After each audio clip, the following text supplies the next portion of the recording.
Hello, good evening, and welcome to Fluency Forward 25. Today, we are honored to welcome Professor Samitha Hettige, a distinguished academic and university professor with extensive experience in teaching, research, public engagement, and public relations, and conflicts management. As a senior academic professor, it has made significant contributions to higher education, particularly in developing students' critical thinking, communication skills, artistic endeavors, and academic confidence. Through his works in academia and public discourse, he has consistently emphasized the role of effective language use in leadership, personal growth, professional growth, societal impact, as well as conflict management. Today, we are greatly privileged to have him here to us to share his insights and perspectives with our audience. Thank you, sir. Would you like to add anything to that?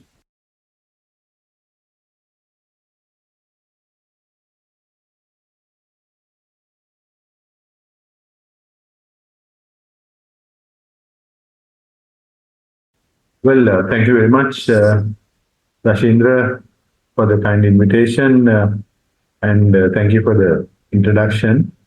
No, that's, I think, fair enough, and I'm honored to have been invited by Royalists for to share for a short conversation where I can share my views. And now, to start off with our first question. To start off, during your early years as a student, what would you say were the main challenges you might have faced in developing confidence in English, especially to get to the standard of which you can use it in your day-to-day use and for your academic career? Yeah, during my early years, of course, I was exposed to English books, primary books, nursery rhymes, etc. at home. But my home front was predominantly a Sinhala-speaking home front. I started elocution lessons through private teachers at the age of 7. But at school, we started learning English in grade 3. That was when we were about 8 years old. And initially, we had very good teachers, and we were able to grasp English gradually. There were no major obstacles, but of course, we didn't have television. We had only radio. So radio was a great strength for us to improve our English skills. And throughout the years, we started reading English books. Then came television in the early 1980s. And with that exposure, we were able to hear more people speaking in English, English news, foreign news broadcasts, etc. But it took some years, of course, I must admit that till we were about 15, 16 to converse fluently. But of course, we comparatively to other students in the country and in Colombo itself, I would say we were much fortunate because we had teachers, we had good teachers, and also we had the capacity to get private tuition, especially speech and drama, elocution. I remember attending Wendy Watmore School for speech and drama. And I must mention, my first elocution teacher was much respected Mrs. Nirmali Hettige. And we had my first English teacher at Royal College was Miss Jalaldeen, whom I really respect. Then we had Mr. Kannangara. Then there was one Mrs. Kulumbage, who was a much respected lady who later joined St. Thomas's College. Likewise, we progressed. And even at A levels, we had a 1 hour, one period per week to learn English language. Not basic English, but we were basically taught novels and short stories, etc. A period that we very much enjoyed because our subject focuses were like biology, physics, chemistry. So the English period was considered the relaxing time, but of course we had a good time. So being a student at Royal College, I must say that we were comparatively fortunate and exposed more than other students. That's interesting, sir. So you describe yourself as having a upbringing similar to many individuals in Sri Lanka. Well, my generation of royalists and even Nandiyans and Thomians, etc., we were all somewhat equal. Of course, there were the brighter ones and there were the weaker ones, but if I may mention few names, there are senior bankers like former present general manager of DB Bank, Deepa Lapurategama, and then we had senior engineers like Dr. Chatura Silva, Dr. Narendra Silva, who's the general manager of LECO, who was acting general manager still on electricity board some time back. And then we have senior doctors, gynecologists, university academics, lawyers like President's Council Faiza Mustafa, Anuja Premaratna, and then a bit more senior to us was Mr. Kalinga Indutissa, who's a very fluent English speaker. But if you have listened to him, he also admits that we all had issues when we were children. But the challenge was to learn as much as possible and become fluent. And of course, at the present stage, the present generations are more fortunate because of the computer, the smartphones, the internet, etc., etc. You are more exposed and the opportunities are more to learn English language. But I must admit that my English language was the baseline for my success in my UN career and even the university education. Yeah, of course, although I mentioned few names, it's a galaxy of people. Like there's the deputy governors of central bank, like Mr. Samitha Bandara, former Deputy Solicitor General, Dilan Ratnayak, etc. They were all among us. We all had issues, but we all enjoyed learning English in our very own simple but fun ways. But in the end, we succeeded, like in our chosen walks of life. And now, to lead on that point, your upbringing and how people from your generation and all led to from all walks of life came from even similar upbringings and used English to get to the point where they are.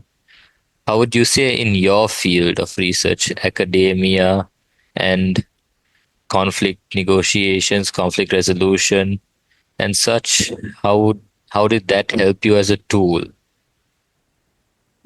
Let me add a sentence on a strength that I got to learn better English is my Sinhala skills.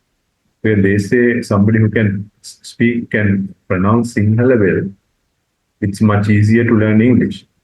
Coming to your question, indeed, it was the requirement, and I used to read papers. I used to walk to the nearest public library near my home, read the Daily News. The Daily News had this an important saying every day on the front page. I used to write it down on a notebook, and I still have those collections. And I used to read parliament reports, scientific reports, sports pages, etc. So with that, I gained a lot of knowledge on various sectors and the technical words used. So that helped me to engage in the academic research that I'm involved. And also I used to read international affairs in the papers like Daily News and especially Sunday Observer. I was a teenager when the Sunday Times was relaunched, Earlier we had the Sun paper, and uh, and then the Daily Mirror came in. So I was a very, I would say, an enthusiastic reader comparatively. And for some reason, I had this habit of writing difficult words. And of course, I kept the dictionary. There's this old Malarasekara dictionary at my place, which I was referring to most oftenly. And also like read international magazines, maybe like old magazines, old papers. When I used to go to the British Council Library, the American Central Library, and so many other places where I could get information. And so the Times magazine, for example, I didn't have the resources to buy the Times magazine, but I was like, fortunate to get it, go and read it in the libraries, etc. So that way, I think maybe there were so many other kids like me, but I did my best to increase my vocabulary, learn more words as possible. I actually practiced it with Sinhala as well. And I used to listen to eminent people speaking and read speeches from by leaders, heads of state, eminent scientists, etc. I once met Sir Arthur C. Clarke, and I still remember his pronunciation and the words he used. Like this is, I'm talking about the mid 80s, and he was talking about the 2000s. So it was fascinating listening to Arthur C. Clarke in his simple English words, explaining to us the year 2000s back in the mid 1980s. So it was interesting. That's great. So, building up on that, so all these points from your early journey from school education, elocution, to reading newspapers, books, even meeting the renowned Arthur C. Clarke, what would you say was the turning point in your journey of when you realized you could speak English well and that you wanted to continue this as a tool, not even as a tool, as a medium for you to get by in your day to day life? Well, after my bachelor's studies, at one point, I wanted to become a diplomat. So I was studying for the Foreign Service exam. I sat for the exam. I passed the exam. I did not join the Foreign Service, but I was able to join the United Nations instead. And that is when I realized that my English skills are very useful. I worked in 6 conflict-affected countries, and all those places, I was able to use my English skills. Very especially, I learned to control the speed of my language using simple words so that most communities understood what I spoke. I remember when I walked into a conflict in Banda Aceh in Indonesia, there was an Australian colleague, and he was my boss. So when he spoke, the translator couldn't understand. So I had to say the same speech in simple terms for the translator to understand. And then he translated into Indonesian. Likewise, I would advise you learn so many words as much as possible, pronounce them properly, and speak slowly so that any community would understand. And I think that helped me when I was speaking in Cambodia. Cambodians are, as you know, that region, Thailand, Cambodia, Laos, etc. They are also slow speakers, especially in English. So that helps. And also, it is also important to learn few other languages, so then you will see a similarity. I later in my life, after deciding to join the foreign service, I learned Persian, Japanese, and Korean languages. At school, I learned Tamil, Sinhala, and English. So I came to a point that I started seeing similarities, and I was able to mix cultures and see the bigger picture. So I would encourage you to do that. So, what a fascinating experience on that insight you've given for the turning point that you experienced.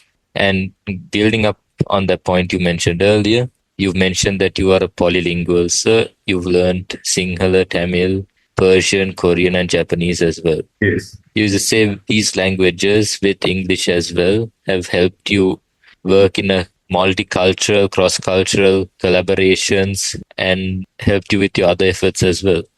Indeed, indeed. In fact, my work in Banda Aceh won me a scholarship to go to Oxford.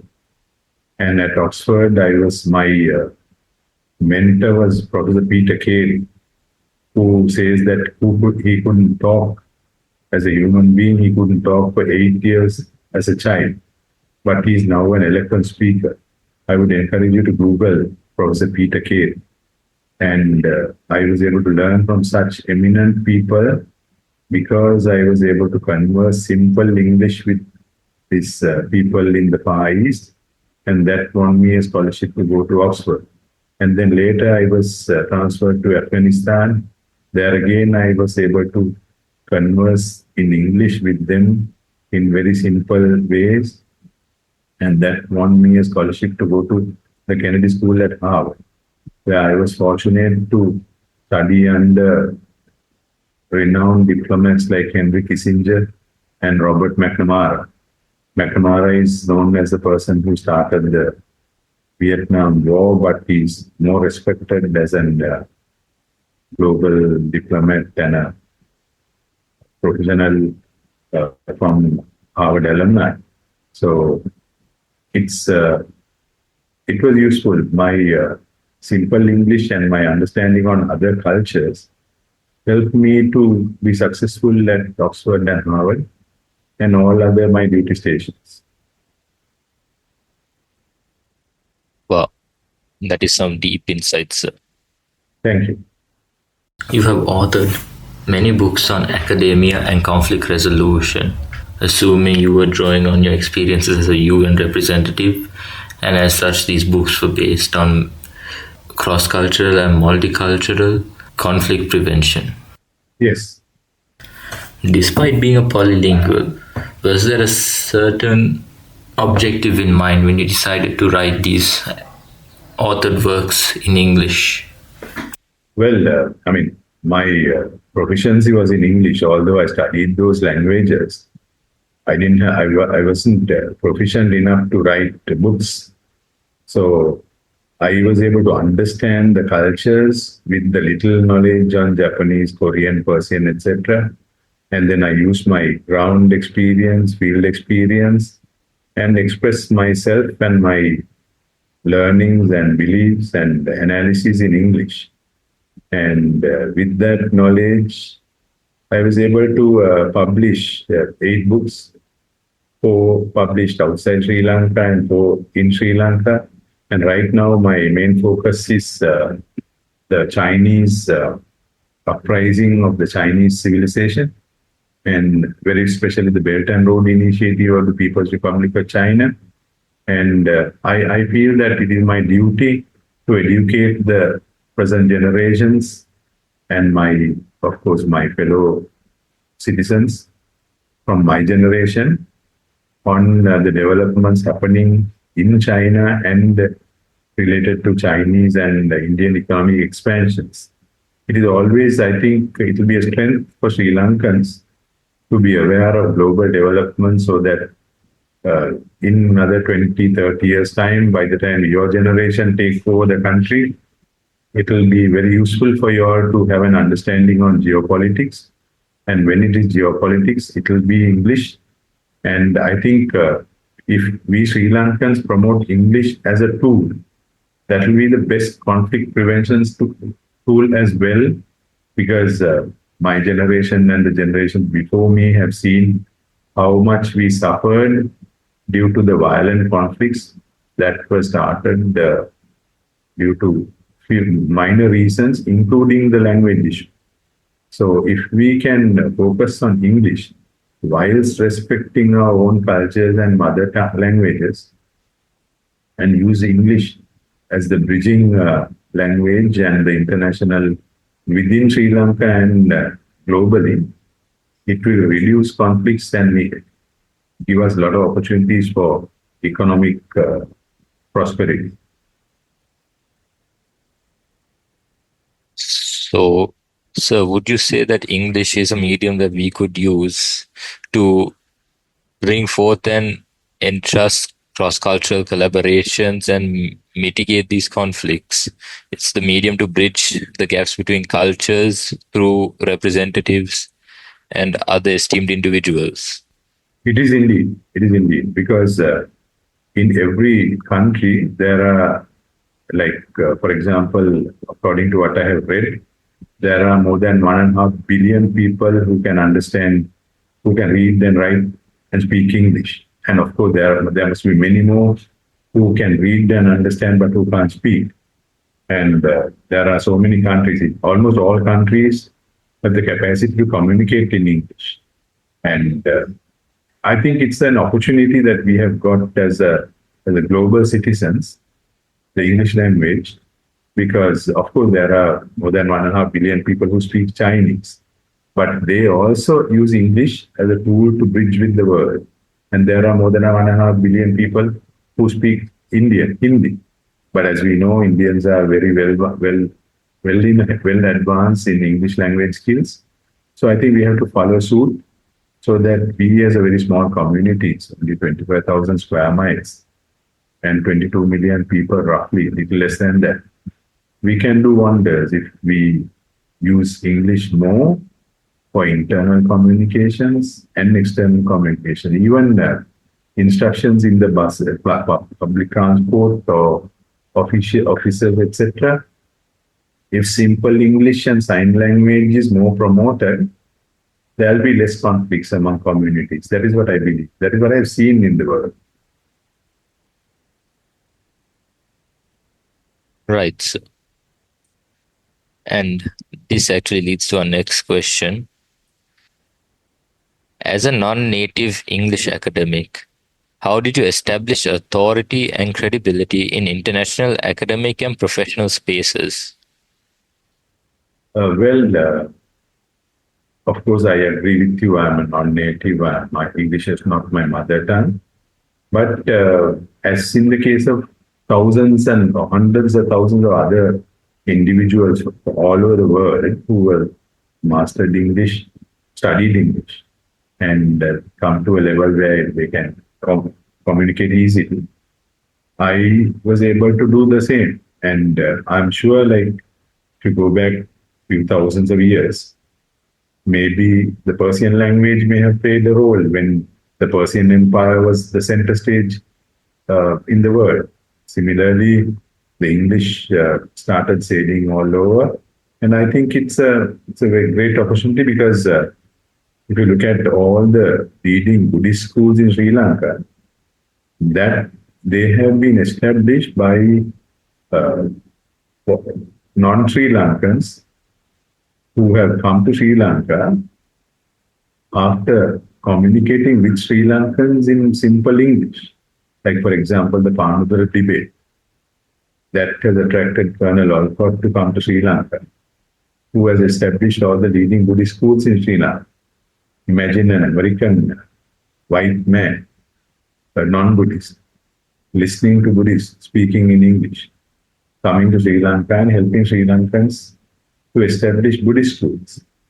I think that is a great opportunity. And the English language is the best tool that we have at the moment to use, benefit from the expanding Indian economy and the ever-expanding Chinese economy and the Western world, which we are culturally close to due to the colonization. And of course, we are culturally close to Indian civilization and the Chinese civilization historically. And we can use English to bridge with them, even with the Russians.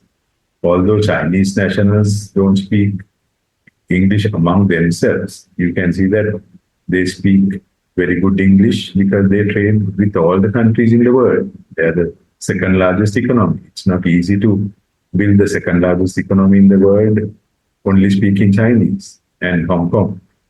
They're using Hong Kong as a global center. And Hong Kong was ruled by the British for over 100 years.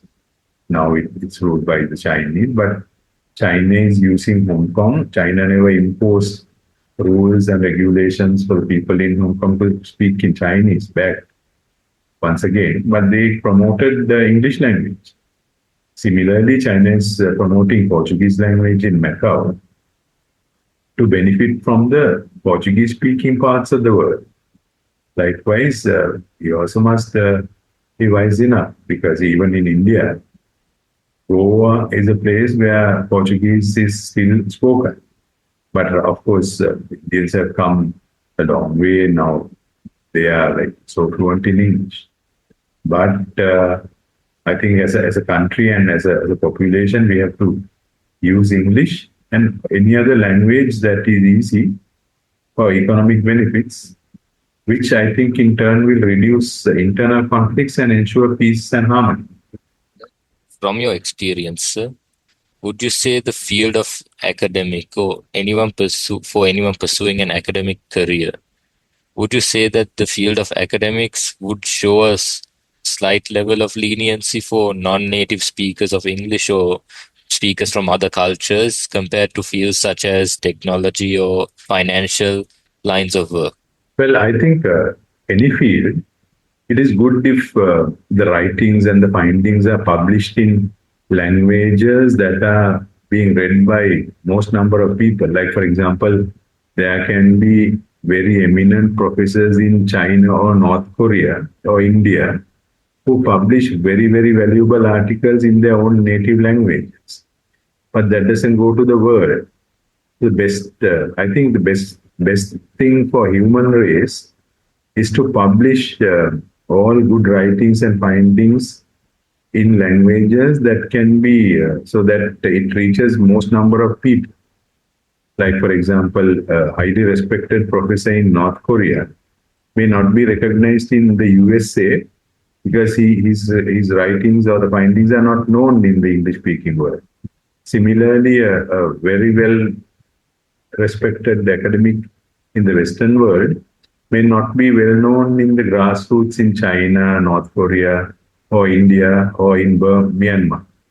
So, likewise, I think it's up to the academics. It is good for the academics if they, at least if they can't speak English or write English, get their works translated, because now there are tools available with the development of AI and the smartphones, etc., to get at least the summaries, at least the executive summaries translated, so that the global population is aware that the certain societies have done research and studies on various subjects.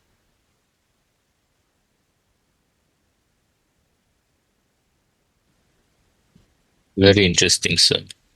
That is some sound advice, especially for anyone that would be not willing, but anyone that would be hoping to participate in the field of academics in the future, because wouldn't you agree that it is a line of academics that not many are pursuing these days, a line of work? Yes. Like, for example, because the Buddhist monks learned English from the Catholic priests at Wesley College, Borel, were able to communicate with Catholic priests on the value of Buddhist philosophy. We were able to impress Colonel Olcott. Similarly, other societies can do that. Yes. And to further develop on that point, with the colonization of Sri Lanka by the European factions and how English spread through these factions, such as you mentioned, the Buddhist monks learning from Catholic priests as well. In a post-conflict society like Sri Lanka or post-independent society, how can effective English communication contribute to dialogue, understanding, and reconciliation? Well, it has two sides. It can help better understanding among ethnic groups within Sri Lanka, and it can help uh, the world to understand how Sri Lankans are talking to each other. That way, the undue influences by those who want to provoke conflicts within Sri Lanka will minimize. Because the world will know that the Sri Lankans are communicating with each other, they trust each other, they understand each other. And that in turn will ensure that investors are coming in and investors will know what is happening, and there will be a very small space for those who point fingers at us on human rights violations, etc., because we all communicate in English and the world is updated on what is happening inside. Like if we communicate in non-English languages, still we have to ensure that all communications are translated for our own benefit, very especially to restructure the economy. And that can be done only with more use of English, my belief. And leading on to a final question. What practical advice would you give to students who want to improve their English to express their ideas clearly and confidently, whether it would be in an academic or professional environment? Well, I would encourage students to listen to English music, watch English movies, read simple articles, and listen to eminent people speaking, listen to other foreigners speaking in different accents, and then you can develop a skill which you will be able to understand better. Because sometimes one might not understand. In fact, it happened to me like when I was young, when I was learning, I couldn't understand how a Westerner pronounces. But thanks to television and watching foreign news, etc., I developed the skill to understand the foreign accents. So those are the points. And now the present generations are fortunate that they have the smartphones and the internet, etc. I think that will be that'll be it. That'll be more than enough. And with that, we conclude today's episode of Fluency Forward 25. Thank you for your insights, sir, and I hope our listeners will use this advice and knowledge that you bestowed us with to improve themselves for their future endeavors. I thank you for inviting me and your team for approving my participation, and take this opportunity once again to thank especially my parents and all my English teachers and my foreign colleagues who helped me, my teachers in Sri Lanka and overseas, who helped me to learn better English, to converse with the world better and write better articles. Thank you very much. And lastly, thank you for our listeners for tuning in to today's episode of Fluency Forward 25.